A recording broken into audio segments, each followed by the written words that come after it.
Meron tayong bagong solar lamp to. Natatanggal yung ulo niya. To plastic, base niya plastic, lahat plastic. Yung ulo niya merong solar 1, 2, 3, 3.5 section. May switch on off, on off. Pag tinakpan ko,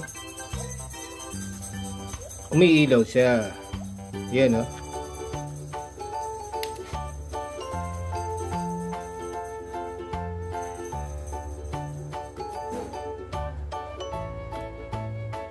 Di ba umiilaw pag tinakpan mo yung solar?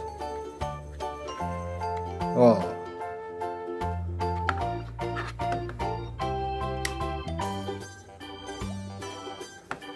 Buksan natin kung anong lambun.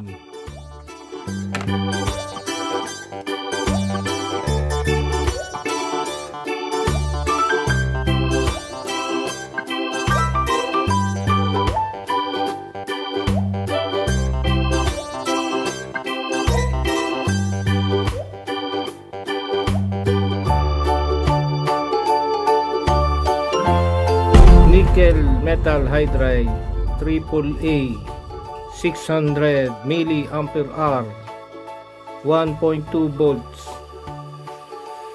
Battery must be recycled or disposed of properly. Ay, tutoy, ano na namang nangyari dyan? Bakit mo sinira yan? Ha? Ito, tiningnan natin ang laman nung ganito. Oh, dalawa yung binili natin.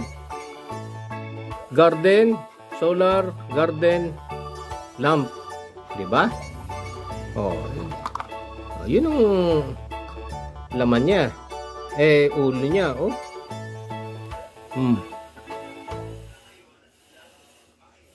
Bakit mo sinira yan? Hindi ko sinira yan. Tiningnan ko lang ang laman. So, laman niya, meron siyang, you know, hindi kita. Yun. Ano ba yan? Yun. ZX808. Or pin, solar charge controller, solar controller, diba? Straw hat LED. Kasi ito ano ito mga 3 volts. Yung battery 1.2 volts lang. Mahinang ilaw nito.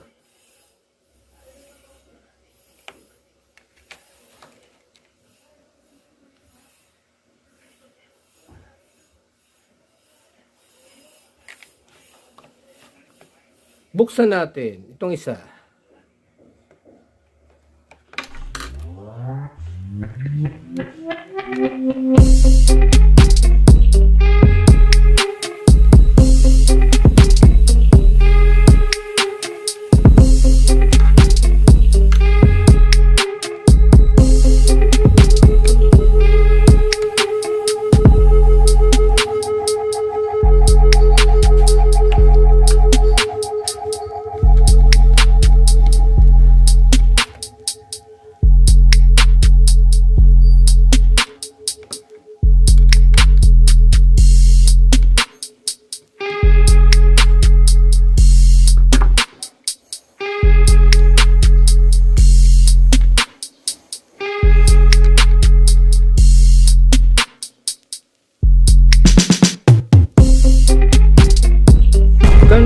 ang laman niya, may battery din.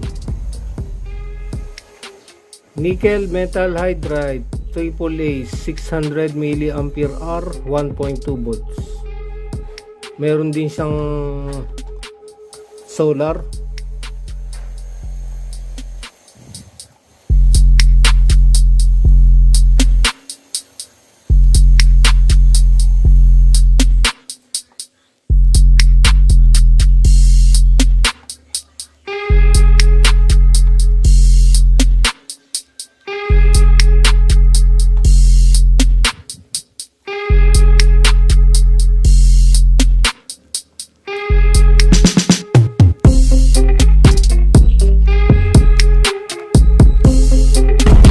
Lang ang laman niya. At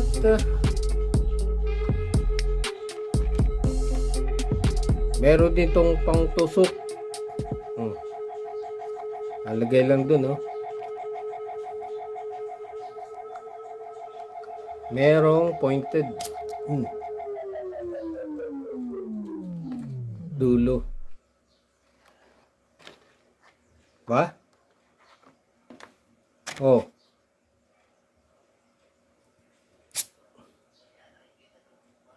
Pantusok sa lupa.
Good day to everyone. We have now the reverse engineering of a solar garden lamp control board. This is the reverse engineering. We have the lithium-ion battery B-, B+. B- is connected to the negative side of this diode, or this light emitting diode LED. This type of LED is a straw hat LED. And then the positive side of the battery connected to terminal 1 of the switch. The switch is a single pole, single throw, SPST. Single pole, single throw switch, slide switch. And then the LED is connected, the positive side connected to the pin 1 of ZX808. Negative connected to the B- and to the pin number 2 of ZX808. This AX808 is a DC to DC boost converter. But the whole circuit, we call this a control board, solar control board. But this component, it is called the DC to DC boost converter. It is capable of boosting direct current. The pin number 3 connected to the S negative of the solar panel, the negative side of the solar panel. Pin number 4 is connected to the terminal pin 2 of the switch, also connected to the resistor 4 ohms. And the other side of the resistor connected to the positive side of the LED. Okay? The positive side of the solar panel is connected to the R1. The equivalent circuit diagram or the schematic diagram of this solar control board is this.